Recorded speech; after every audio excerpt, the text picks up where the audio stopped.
Olivia, I want to get you in this conversation. I'm going to give you a lot of chance to talk about Iowa Big in specific, but you also are one of Education Reimagined's, sort of board members and advisors. Talk about this language. Does it make sense to you? How do you use it?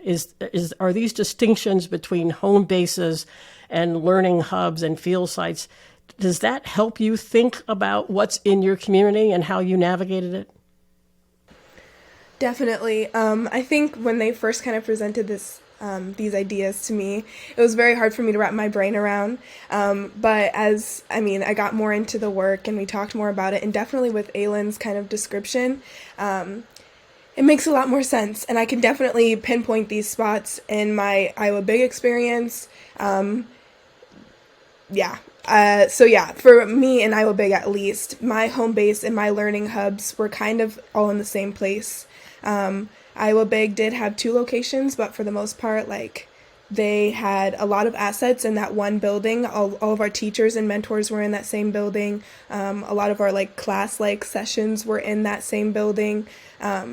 But then the field sites, I had a lot of field sites, a lot of internships, and a lot of places where I applied a lot of the things that I learned at Iowa Big. And so The easiest term for me to understand was the home bases, because that was Iowa Big was definitely a home base where I felt like a whole human there. I felt like I was seen by every single one of my advisors and the faculty members as a whole person. I think I mainly struggled with the difference between learning hubs and field sites because I feel like a lot of those can be intermingled in a lot of ways. Field sites are determined as like the interaction with the community and where you're displaying your skills that you've grown in the learning hub sites. But they're also, like, in most cases, businesses and stuff like that, which we naturally interacted with and got a lot of learning and skill development at those places as well.